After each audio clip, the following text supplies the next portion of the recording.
Hello, everybody. This is Pastor Rick, Broadman Baptist Church. This is the Broadman Word for June 8th, 2022, and today's title is Stick to the Mission. We're talking about us today and all of the things that we have to deal with in evangelizing and carrying out our individual missions. But I have an example for you, and we can liken it to what we should pattern and what's going on today, although it's a little bit more extreme. It's from the Apostle Paul, so as you can imagine, it's pretty serious. But we're talking about his evangelism of the area of Macedonia, but in particular Thessalonica and Philippi. So let me read you something from Acts 16:9 and 10.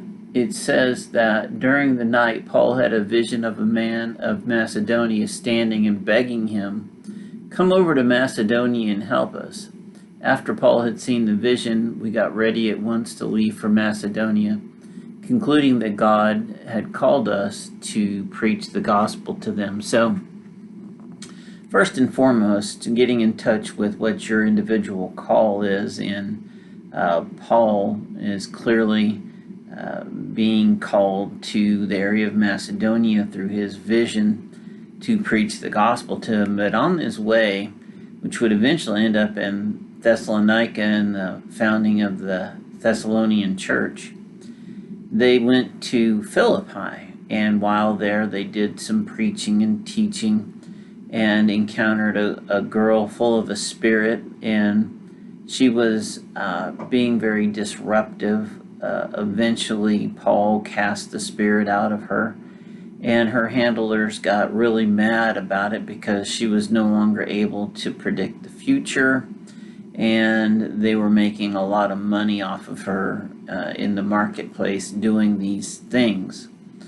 So they hauled Paul and Silas before the magistrates, accused them of creating commotion and trying to preach things that Roman citizens were not allowed to do.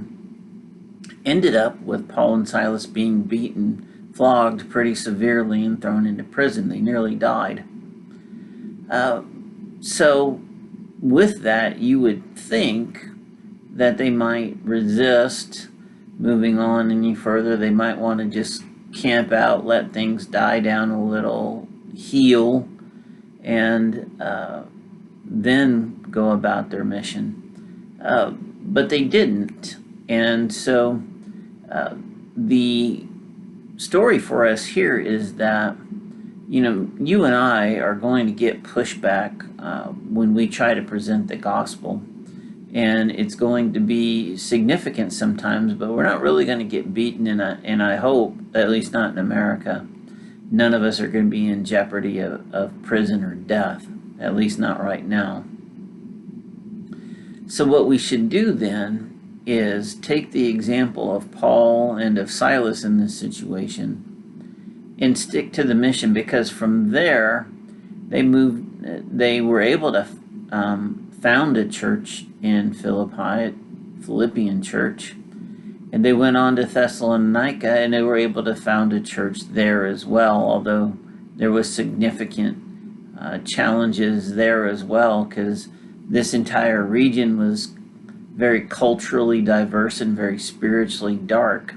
But no matter what they encountered, they were specific. They were laser focused on what it is they were supposed to do, what they were called to do, what they knew the good purposes of God was for them. And that was to spread the news, the good news of the gospel. That's what gospel means, good news. So for us then today, we need to be as undaunted as Paul and Silas.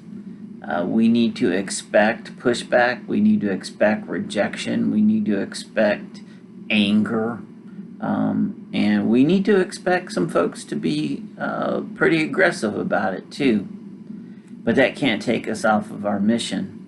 We need to stick to the mission because look what happened even in the extreme circumstances of Paul and Silas.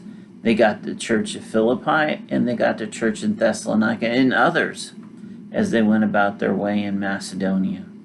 So listen, brothers and sisters, I want you to be encouraged by this story, not scared by it, because you have the same Spirit of God in you that Paul and Silas did. You can have the same zeal, the same strength, the same focus, the same dedication, the same stick-to-itiveness that they exampled under some rather extreme persecution, except you can do it today under much less persecution and pushback, and you can be just as successful as they were. Who knows who you might bring to Christ or show the way to the cross through your laser focus on the mission that God has for you. So listen, I love you. I want you to take this to heart and be sure that you truly pray about what it is you're doing and what it is you should be doing to move the good purposes of God forward, because of who you are, of what you speak, and what people see of you, of Christ in you. You take care. I'll see you next time.